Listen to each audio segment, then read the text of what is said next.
Afternoon, everyone. My name is Alan Hayden. I am the Director of Alumni Relations at the New Orleans Center for Creative Arts, NOCCA. And this afternoon's presentation is a partnership with the Jazz Museum. NOCCA is celebrating its 50th anniversary this year. It's an art conservatory where students study different disciplines, everything ranging from classical instrument, dance, drama, creative writing, culinary arts, media arts, entertainment production design, and of course, jazz. So this afternoon, we will be having a presentation called NOCCA and Katrina, 20 Years After the Storm. And you're going to hear stories from alum that were in New Orleans when the storm hit and get to have a discussion about where their life has been before the storm, during the storm, and after the storm. So without further ado, please put your hands together and let me welcome our panelists for this afternoon. We have Jonathan Bloom on drums, class of 1976. We have Andrew Baham on trumpet, class of 1998. We have Gladney on saxophone, class of 2010. And on the keys, piano, we have Gentleman Sharp, class of 2000. Welcome.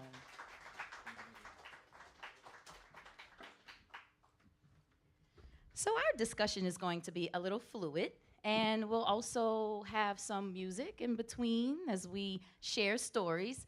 Again, my name is Alan Hayden. I was a dance alum, class of 2001. So maybe get this conversation started. If we can, let's have everybody kind of go through the line here. Tell us a little snapshot of your life in 2005, either summer 2005 or where you were in real time before everything changed.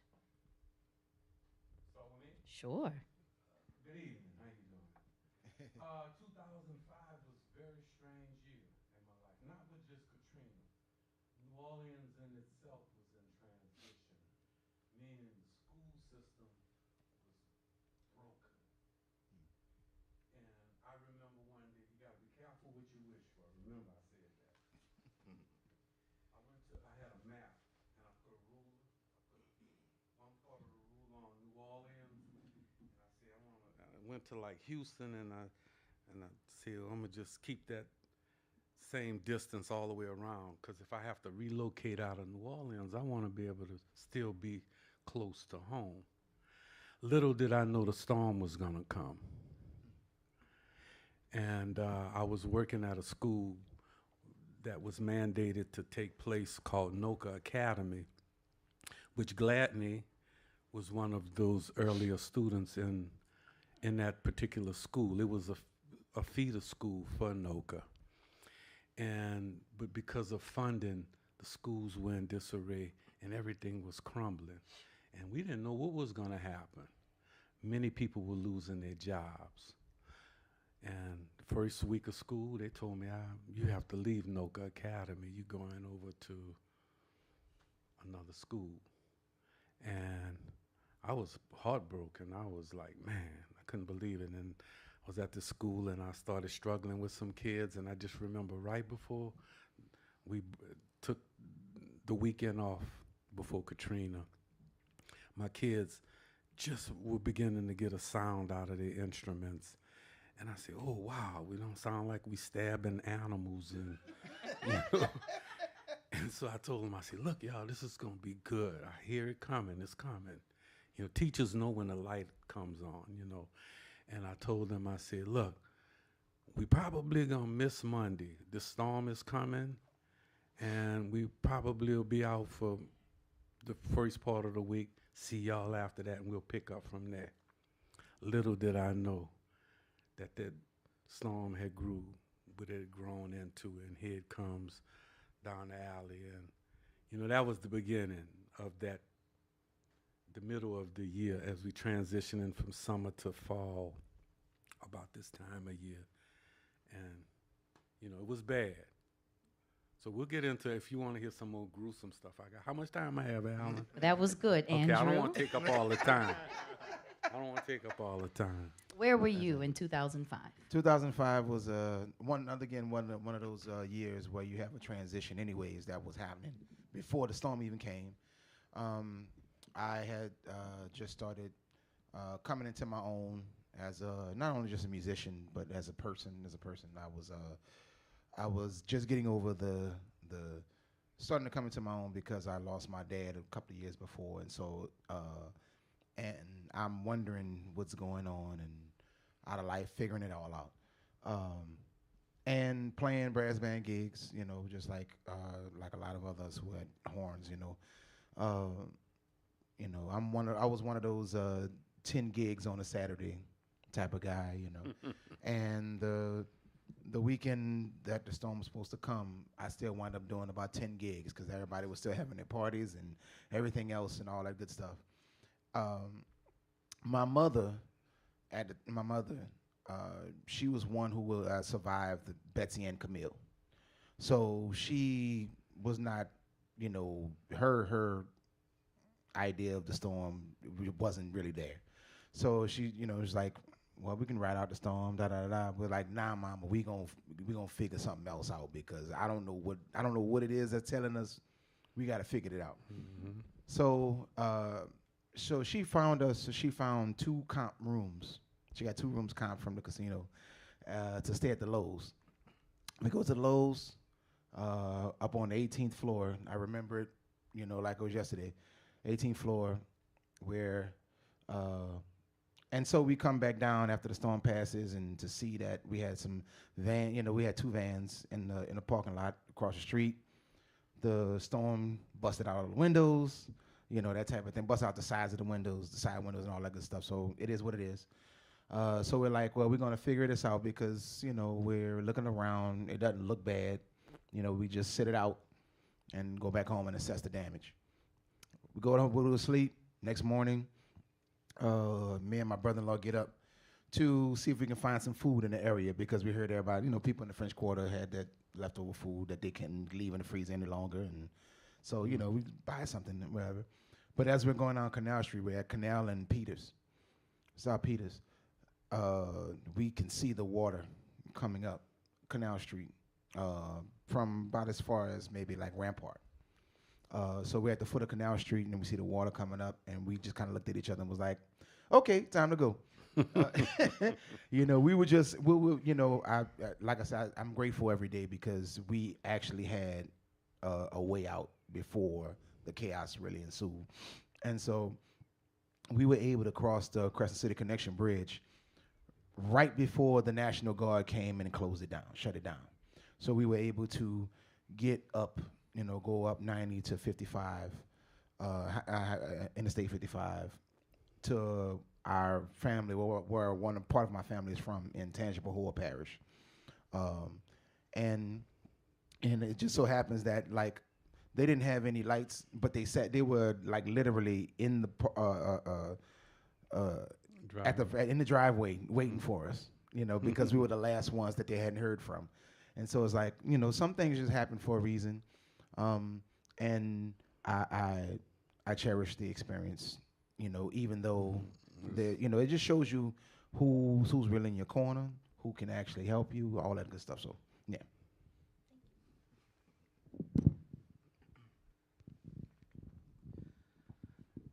In August 2005, I was entering the 8th grade, and I was a student at NOCCA Academy, the school that Jonathan Bloom was recently let go of.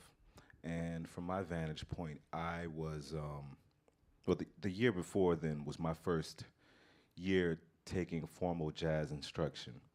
And that was under Jonathan Bloom and the legendary Clyde Kerr Jr. So summer of '05, I'm learning that they both won't be returning to NOCCA. So for me, I was heartbroken going to NOCCA without these people who gave me so much information and really set me on my path in my career. So I was in the 8th grade, and maybe there for a week or two before the storm hit. And as most people know, New Orleanians usually don't expect the storm to be too much to handle, so we usually ride it out. And my family rode the storm out at the American Can Apartments on Orleans and Orleans by the bayou. Yeah, eventually needing to be rescued by helicopter. And we experienced being on the interstate late. We got there right after the cots had been delivered to the thousands of people. So we had just missed the cot. Wow. But there's a family next to us who was nice enough to give us the cardboard box that the cots arrived in to lay on until later buses arrived. And my family was able to get on a special needs bus because my grandfather is blind. And so that led to us going to Dallas for a few days. Grandfather took a plane to New York,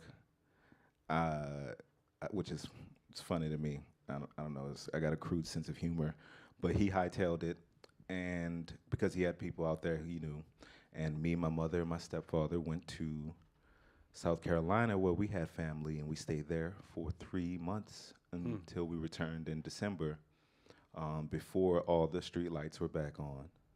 But I was back in school by January. Okay. Fall of 2005, I was a graduating senior at the University of New Orleans. Interesting enough, I had already been a professional dancer. I trained with Alvin Ailey. I'd done summer repertoire with the Houston Ballet, and I had done 3 seasons with the New Orleans Saints as a cheerleader. So my senior year, I'm thinking, what am I doing? Am I still going to be a dancer? I'm not sure. Am I staying in New Orleans? And interesting enough, we were talking about like the trajectory of things. Southern Methodist University had accepted me 4 years prior to be a part of the dance program in Dallas. And I wasn't sure if I wanted to leave, so when the storm was brewing and people were talking about evacuating or not evacuating, I decided, well, maybe I'll go to Dallas. I had family out there and some close friends. And then, of course, like everybody on this stage who packed one bag, we had that one bag until we started our new life. So, but when the storm hit, because I did evacuate before Alan, Saturday. I'm sorry to excuse. I told my wife and them, I said, y'all bring 3 outfits, because she had packed the whole house. I said, bring 3 outfits and all the drawers you want. So let's piggyback on that. We mentioned some other big storms in New Orleans, and that we don't really plan to evacuate, right? We bring, one duffel, and then nothing happens. Yeah. Or we ride the storm out for Camille. We ride the storm out for these other hurricanes. Betsy is something that we have been hearing about or experienced if you were around in the 60s. But Katrina, for this generation, was groundbreaking and monumental for a lot of reasons. But again, yes, the one duffel bag or not to evacuate at all was just our culture. So, but I did evacuate the weekend before Saturday, and I had to experience through television and hearsay, because cell phones weren't working, of what my family was going through, like being rescued, like Gladney here, off of their roofs, or being rescued, like Andrew, off the side of the interstate because they did not evacuate. But, so that is where I was in 2005. Much of my story is like theirs, and believe me, none of us are telling you everything. We're being conscious of the It's time. a snapshot. That's There's true. so much more to each one of these stories. So where I was in the city of New Orleans. But when I think of the question, where was I think of it as, where was I in my young development? Where was I in my mentality? And there was some family turmoil. There was a rift in my friend group. I had gone through a breakup. I had lost a full ride scholarship at Dillard because of a professor who had a strange grudge, or I don't know. Yeah, Do But you know that teacher? yeah, I don't know. I might. I know I don't know. everybody. But hey, the current president at Dillard is helping me work that out. So look at God. So I, with my life in flux, I made certain decisions I wouldn't usually. One of them was to go on tour. I was always kind of concerned about being away for too long. Would I miss something? Would there be a milestone family event? Or maybe there was just a separation anxiety as a young person who hadn't even been to another continent at that point in life. But I did go on tour. I went to Spain with Betty Wynn and One Accord, and I had a fantastic time. It was so amazing. And as soon as I got home, Here comes Katrina. here comes Katrina. And I would not have evacuated except for the fact that growing up, I used the sounds of night as a part of my just personal ritual. Go out at night and just hear the sounds of New Orleans, whether I'm near the near downtown or near the bayou. So I go outside and I don't hear anything. No people, no cars, no frogs, no cicadas, no cats, no dogs, no nothing. And I had never experienced silence like that. So I say, okay, get in motion. And from that moment, I sprung into action, and it took every moment from about 3 a.m. to the moment that the military was closing the interstate right in front of our car, and I had to hop out, plead my case, please let one more car through. And they did. Then I spent 18 hours traveling from New Orleans to Atlanta with no stops because no exits were open, no gas stations were available, and less than a half a tank of gas. Okay, wait, rewind. So 18 hours. A Yes. 6-hour ride, no. Yes. It normally, to get to Houston from New Orleans, 5.5. Atlanta. Oh, Yeah, Atlanta, 6. Right. Yeah. What time or what day did you leave? This was technically the day of the storm before the rain. That was that Sunday. Before the Okay. rain, yeah. So and for anyone who knows the timeline, the levees hadn't breached and whatnot, but the storm itself had arrived. Wonderful. Well, thank you for that. Just a little intro for where we were in 2005 from the different generations. We're going to allow some music now. Yeah, let And us come back. purify our aura just a little bit. We're going to play a selection. All of us have some iconic teachers who are part of our development. And we're from different, there's a different year span with all of them, but we're gonna go with one of the figures, a guy by the name of Clyde Kerr Jr., very instrumental in the development of music in New Orleans. And we need to, Alan, get some money because we need to do a whole thing on Clyde Kerr. Yes. All right, so we'll do, what, Treme? We'll do Treme. Yeah. Yeah. And We'll do- Treme, yeah, go ahead. Treme was a song Clyde had written, and it's about a stroll.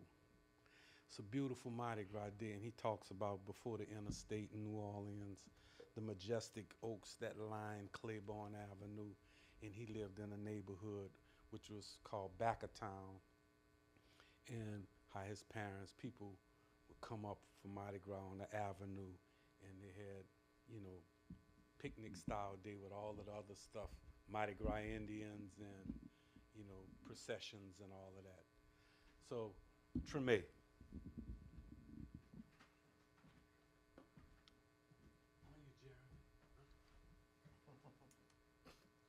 Gentlemen.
Yes, we're going to shout out the late Clyde Kerr Jr. one more time. He actually was the jazz department chair for the longest in NOCCA's history. Again, NOCCA's been around since 1974. The first class to graduate was 1975, and he taught students in the 80s, the 90s, and 2000s. He touched at least everyone on this I think stage. Clyde got there in 85, 86. So he got there in 85, 86, and was there until even taught trombone Shorty and John Baptiste and the formerly Christian Scott, now Chief Zion Atunde Ajwa, and Andrew Baham as well.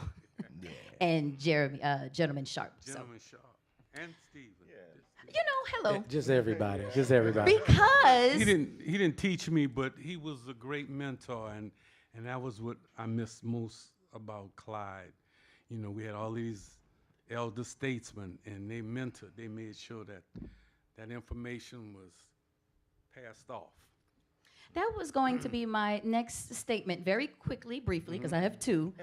Think about the time at NOCCA, whether it was a teacher or a mentor or a master class moment that was impactful for you at your time at NOCCA. So one or two, whoever wants to speak. And we have a second question.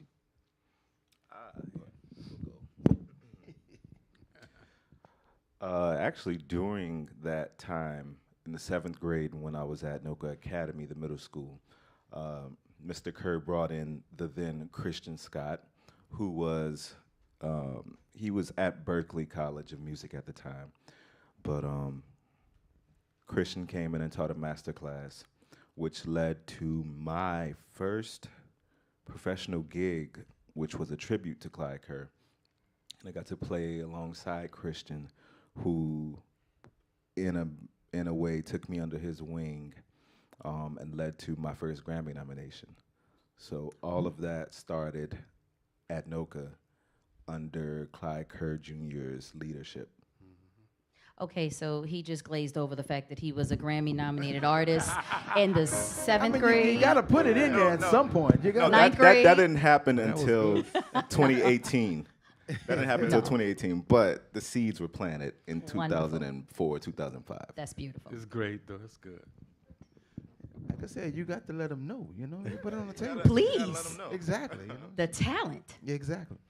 Well, that first moment for me was, I shared that actually. I wound up sharing that with Mr. Kerr, my senior year. So my freshman year at NOCCA, you know, he always used to teach in a way that wasn't traditional, in a sense, you know. And in a traditional setting, in a traditional conservatory setting, it would always be, this is this and this is and right here you can look it up on the board and it's this, you know, and you figure it out as you go along. But his teaching, just like all the rest of them, actually in that whole group, which was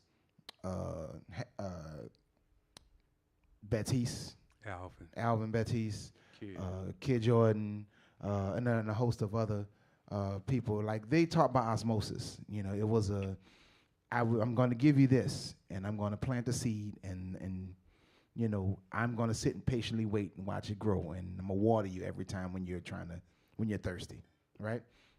So he always used to talk. He always used to use his hands, and he would always try to with every class, every session, he'd always talk about, you know, dealing with your solos. You know, when you want to take that and I want you to keep stretching like you're trying to get that can of beans in the cupboard, and you know you gotta keep moving. You know, just gotta keep moving like it's an oyster sandwich, and you know you gotta you know, like oyster po' boy. You know that, you know. So he always used the thing, and that was my first experience ever being taught, or you know, getting the information in a way that it will stick with me forever. So. Okay, I feel obligated to share my little moment. Oh, go ahead. But you go. We're going back to 1975, 76. I can. Please, bring us there. Well, Ellis Marcellus was the first teacher, and I was under Ellis. I was in the second graduating class from NOCCA. And my biggest moment with Ellis was we were learning these songs every day. And somewhere after a year, Ellis told myself and two other students, Elton Heron, who was a bassist, and Kent Jordan, he said, look, I want y'all to start to playing with me on weekends. Like, wow, really? Yeah, we'll be playing at Lou and Charlie's, which was the biggest jazz club in the city. And we were making $32.50 a night. That was a lot of money in 1975. Big money. That was big. And I did it. I went on a scale, and I said, well, what would $32.50 be in today's money? It'd be like close to $300 or $250, somewhere in there. That was good for high school students. I decided not to go to my prom because I was making that kind of money. So we're going on, and just to show you how that really helped me, I saved my money. My first year of college was $77 at Southern for 10 credit hours. For the fall, a full semester was $165. So I did a whole year with Ellis, saving $32.50. I was rich. Well, Clyde Kerr and I had a different relationship because his mom, his dad, and his dad's family were extended families of my family, which was the Chatters family from the matriarchic side. Plenty musicians. Clyde daddy was a musician and a music teacher. My mom was was an opera singer and a music teacher. They both taught at Grunwald School of Music. And so that was a connection where Clyde and I had. We felt like we were extended family. And I played on Clyde's only recorded record. Myself, well, Herlin Riley played 2 songs, I did 2. And Herman LeBeau played on it also. And the other thing was his last gig, I had the privilege to play on his last gig at Lou and Charlie's. So we had developed, and we taught his last year teaching, like Gladney said, we were dismissed from our school, and it hurt us. And I could have saved my job, actually, because our administrator came to me and said, look, I got to get rid of somebody. And telling me, I need you to tell Clyde. And I refused. I said, man, how could I do something like that? I walked away from the job. Just out of respect. I wasn't going to allow that to have me do that. And then Alvin Baptiste was another one who was a relative, an uncle, and I played in his group.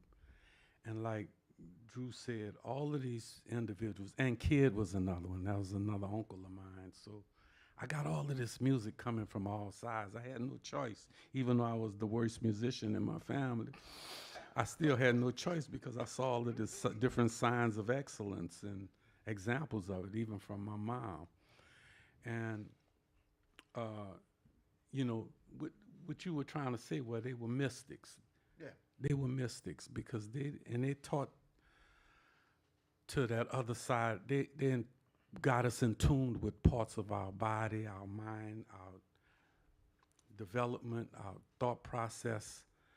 I think this the way they taught was relative to life. Yeah. In general, and Yeah. how are you going to function as a person rather than just being this virtuoso. I mean, because, you know, we were all kind of self-driven anyways. Yeah. You know, when you got to know back then, especially back then when I was coming up, if you went to NOCCA, you were a self-driven person by leaps and bounds. And all you needed was just someone to just kind of, like I said, you know, when you were, by the time you got dry, somebody just poured some water on you and you were good.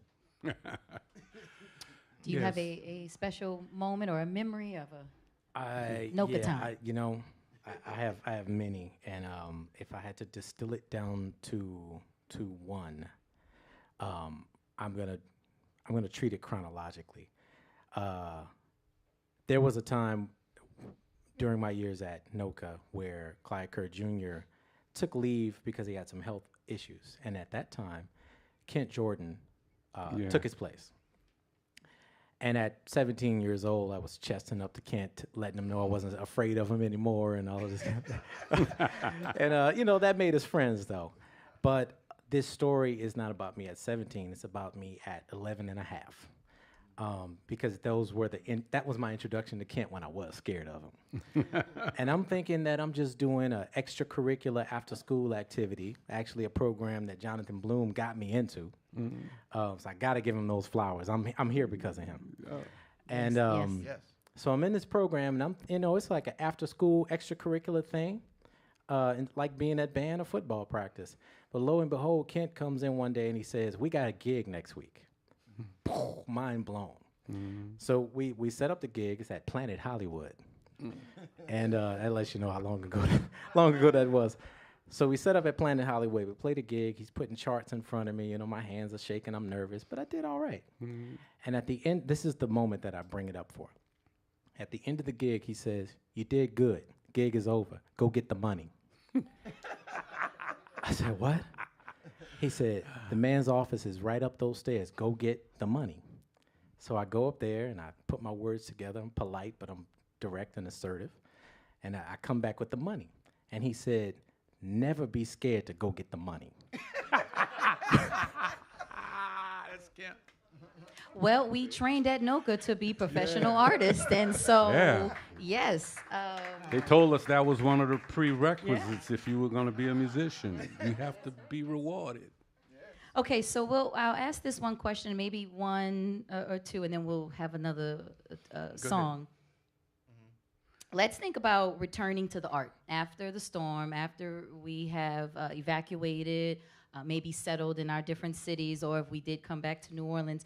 Think about how your NOCCA trainer prepared you for challenges to rebuilding your life, either in your career in the arts, be that teaching in the art, be that still a student, or a professional artist.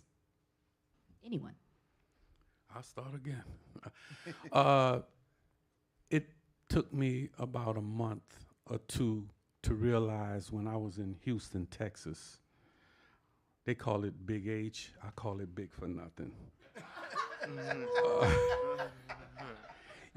I love it. I really thought it was a nice place, but in terms of the cultural breadth that I was looking for, or that I was used to, or that I grew up in here, it was nowhere near what I needed. If I told Drew earlier, if I would have stayed in Houston over 6 months, I would be dead, literally. I was starving. Because for music, it's not a day go by. You can't go in this community somewhere if you want to hear some music or catch it just going down the street at random in any kind of way. And I didn't have that. So Clyde and Kid came to Houston. And I found out they were in Houston. They were playing at the El Dorado Club. It was a historic club in South Houston. I'm in North Houston. Now, y'all, anybody know anything about Texas? Everything is big. From Far away from each other. my neighborhood to the middle of where they were was 35 miles in the city limits. Right. I left my house. My wife said, "Where are you going this time of night?" I said, "Uncle Kid and Clyde in town. I got to find them. If I don't hear no music, I'm going to die." I didn't even know where I was going. To this day, I couldn't tell you. You couldn't pay me $1 million to tell you how I found the El Dorado Club. But I found it. And I walked in and I saw Alvin Fielder, Kid. What's my man name? Played bass. William Parker and Clyde Kerr and Kid playing to a sellout crowd. And anybody know anything about Kid music? It was very unorthodox and it was very abstract, but that's what I needed at that moment. And they gave it to me. And at that point, I made up my mind, because we had started getting word that you got to start the schools back and we got to get little dribbles of people back into New Orleans. I had made up my mind I was coming back. So 6 months later, I arrived in New Orleans. But it was hard. There was a lot of silence around here. It was a lot of things we had to do to rebuild this place. It was not easy to put the breath back. And see, you could always buy chairs and rugs and lights, but the culture, that intangible, unmeasurable part, the breath, was the challenge. And I wanted to be a part of that. Now, NOCCA prepared me for that because, and also my family members, Alvin was working with NOCCA even before it was NOCCA. We had what we called the adolescence, was the precursor to NOCCA. And I got to be a part of that at the tail end of it. And so the other side of it was that, you know, they always encouraged us. They always took you from your strengths.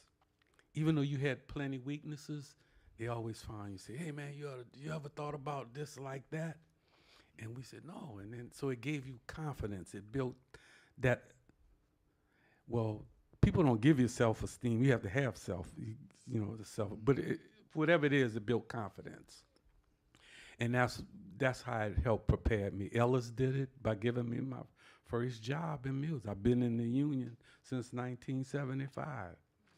Then Bat gave us the gig. We picked up. And then Kid gave us, right before Katrina, Kid had us all playing with Aretha Franklin on Essence in the Dome. And then here come Katrina. But they prepared us to come back. And Clyde always gave messages. He was my mentor as a teacher. Stuff that they didn't teach you in college, because when you got to be a teacher, and when you finally got that appointment, they gave you your keys to your room, and they said, God bless you. You know, you went in on a wing and a prayer, because when you opened those pantries or the closets, no telling what you would find, and most of the time it was nothing.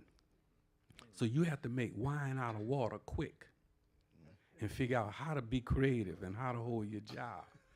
So they taught us that. I don't want to go on. No, that's great. That's great. Yeah.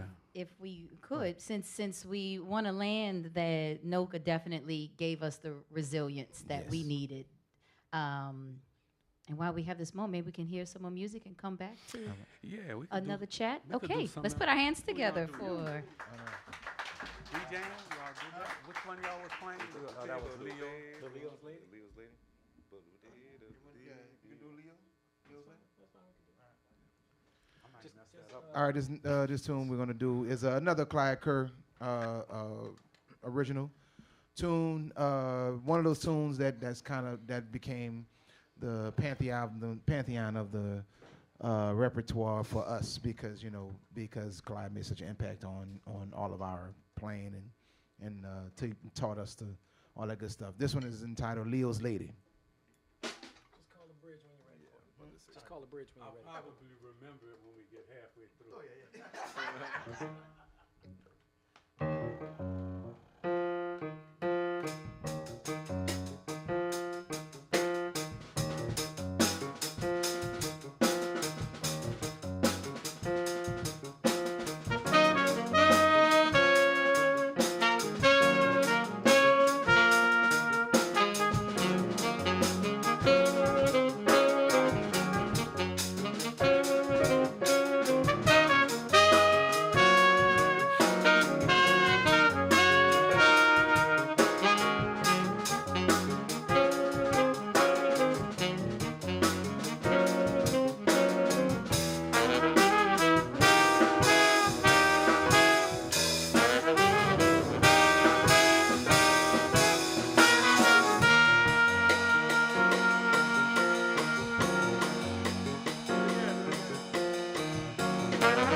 like that.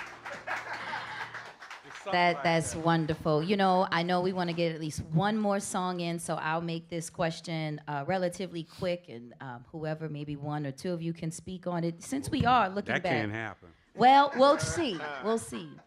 We are here 20 years after the storm, 50 years after NOCCA opened its doors in our 50th anniversary. If you had one message or one piece of advice for a current NOCCA student, what would that be? Yes, Andrew. Keep practicing. That's it. You know, here's the thing, man. You know, it never, this part of the process never gets old or it never stops. So I'll say that. This part of the process never stops. Like, you know, your craft is a lifelong journey. Yeah, lifelong journey. So, you know, keep practicing. Years ago, Clyde Kerr Jr. told me that my horn was my ticket. And To the dance. to wherever I wanted to go. And my horn is taking me all over the world and back again. And for the future for NOCCA students, whatever the craft is, commit to it and do it. Do the work, and you will be rewarded for it.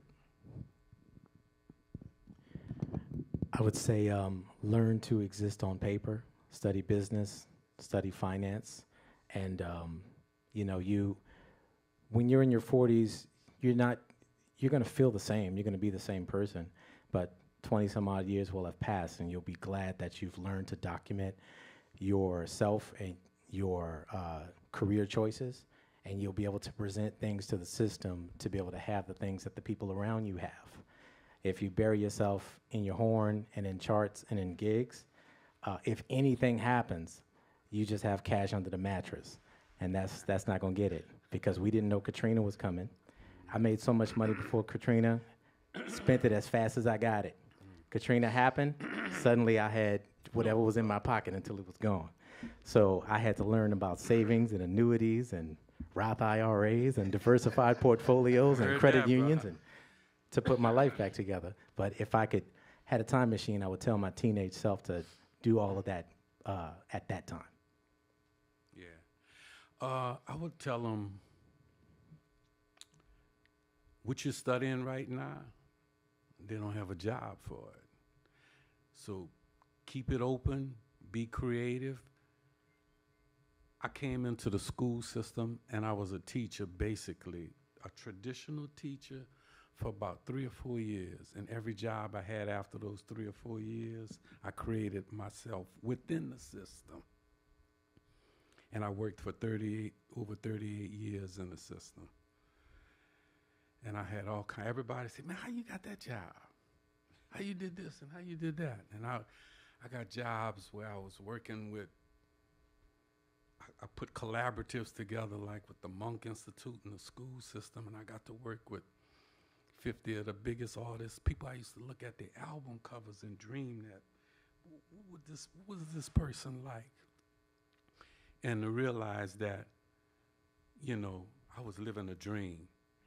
And so for them to dream and to be creative, AI is letting us know you're going to have to really be creative. So if you're going to stay in this game called the arts, you're going to have to be creative. So don't just be a traditional person and fit in a certain circle or a square, and then that's you.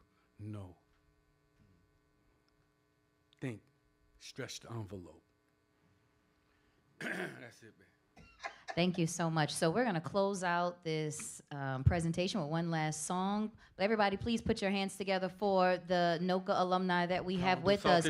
Jonathan Bloom on drums, class of 1976. Andrew Baham on trumpet, class of 1998. Gladney on saxophone, class of 2010. And on the keys, piano man, Gentleman Sharp, class of 2000. This afternoon's been brought to you by the NOCCA Foundation in partnership with the Jazz Museum. Please celebrate the arts. Visit us at noccafoundation.org.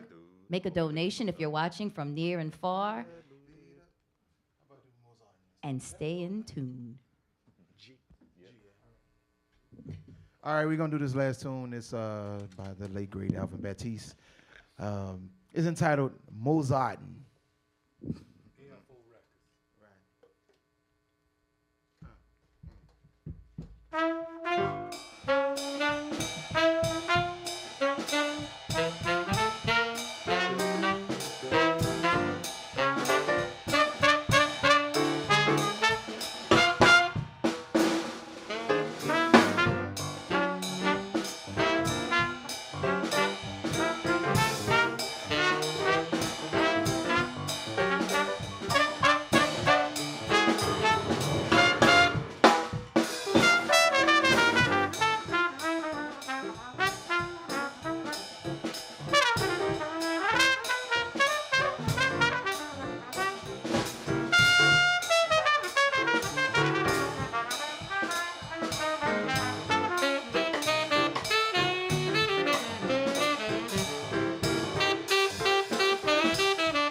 Is that we gonna do it? This is gonna do it? Thank y'all.